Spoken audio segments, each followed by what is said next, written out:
Coucou tout le monde, je vous retrouve aujourd'hui dans une nouvelle vidéo. Donc si vous voulez savoir comment j'ai réalisé ce nail art super simple, et je vous laisse regarder la suite de la vidéo. J'espère que ça vous plaira et puis à tout de suite.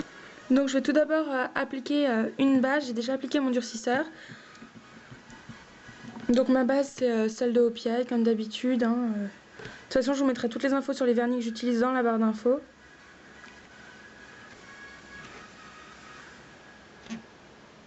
Vous pouvez bien sûr utiliser n'importe quelle base, ça fera l'affaire de toute façon. Donc on laisse sécher.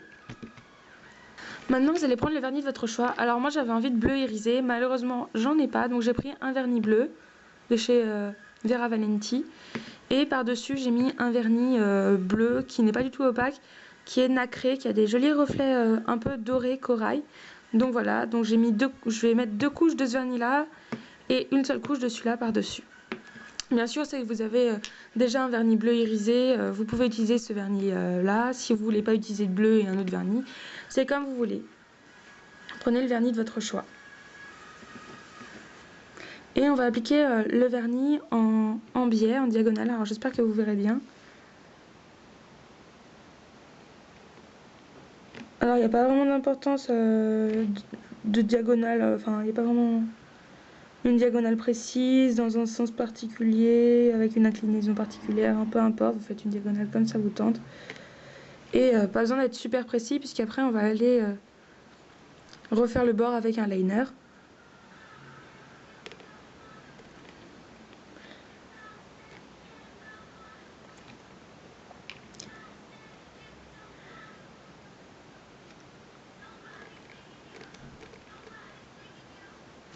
Donc maintenant je vais laisser sécher, je vais appliquer la deuxième couche et je vais recoudre. Donc maintenant que nos 2 couches de bleu sont sèches, on applique une couche de bleu irisé, nacré, comme vous voulez. Vous pouvez même appliquer un vernis pailleté si vous voulez, ou un vernis magnétique, ou ce que vous voulez. Vous pouvez appliquer un vernis crackle aussi si vous voulez. Vous pouvez vraiment appliquer ce que vous voulez, ou ne rien appliquer du tout et passer directement à l'étape suivante. Alors j'espère que vous verrez bien sur la vidéo, parce que niveau cadrage c'est un peu galère, sachant que j'ai pas de pied pour mon appareil photo. Ça tient, enfin ça tient, c'est posé sur des trucs et du coup c'est pas super bien niveau cadrage. Donc voilà ce que ça donne. Donc c'est légèrement irisé.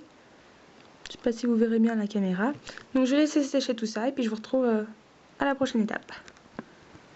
Alors maintenant que c'est sec, on peut passer à l'étape suivante. Donc c'est l'étape du liner. Donc moi j'ai un liner couleur argentée de chez Peggy Sage. Donc la référence c'est le argent métallisé. Après il y a un numéro, je sais pas si vous le verrez. C'est le 09712. Ça veut pas faire le focus, mais bon. Donc vous pouvez utiliser un liner si vous en avez un. Sinon vous pouvez utiliser un pinceau fin et puis un vernis de la couleur de votre choix. Et puis voilà, le liner n'est pas obligatoire bien évidemment. Vous pouvez utiliser un pinceau fin et puis faire petit à petit.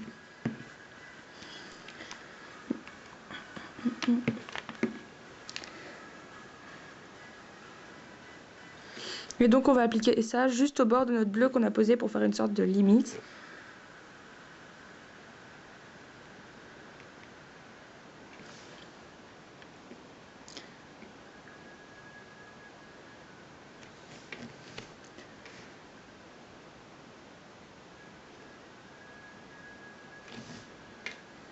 On peut faire quelques petites retouches au niveau des bords si on y a mal fait. Donc voilà ce que ça donne. Maintenant on n'a plus qu'à appliquer un top coat. Donc je vais attendre que ça sèche, j'applique mon top coat et puis je reviens après. Maintenant que c'est sec, je vais appliquer mon top coat. Donc j'en ai toujours pas trouvé un. Donc j'utilise un vernis transparent basique de chez Miss Europe que j'ai payé 2 €. Donc je pense que si vous n'avez pas de top coat, un vernis transparent comme ça, ça fait l'affaire. Moi c'est ce que j'utilise pour l'instant et ça va très très bien.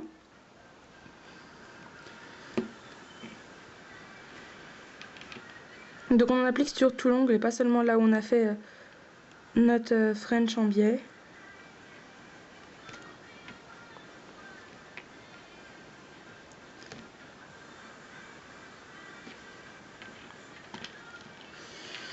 Donc maintenant je vais les sécher puis je vous retrouve pour l'étape finale. Et pour finir, la dernière étape, donc c'est juste d'appliquer de l'huile sur les cuticules. Donc moi j'utilise L'huile de jojoba, donc vous pouvez utiliser n'importe quelle huile, les flacons exprès huile pour cuticule qu'on peut trouver un peu partout il me semble. Moi j'utilise ça comme huile parce que je l'ai depuis un moment, puis elle sert à plein de choses, donc voilà j'utilise ça. Donc j'en mets juste un petit peu sur le bout de mon doigt et je vais en poser à la base de l'ongle et après je viens étaler sur les cuticules. Alors il faut vraiment pas en mettre trop parce qu'après ça fait vite tout gras et il faut surtout pas y mettre avant de faire votre manicure parce que il faut pas que vos ongles soient gras, qu'il y ait une pellicule de gras sur l'ongle avant de mettre le vernis parce que ça fera qu'il tiendra moins bien. Donc c'est vraiment important de laver les mains, de laver ses mains avant et ses ongles principalement avant de mettre du vernis. En plus du dissolvant parce que des fois il y a un petit peu de trucs hydratants dans les dissolvants donc voilà, on frotte bien pour que ça pénètre comme il faut, on fait des petits mouvements circulaires. Donc voilà, c'est fini, j'espère que ce tutoriel vous aura plu. N'hésitez pas à aimer, poster des commentaires et puis vous abonner si ça vous a plu. Bisous!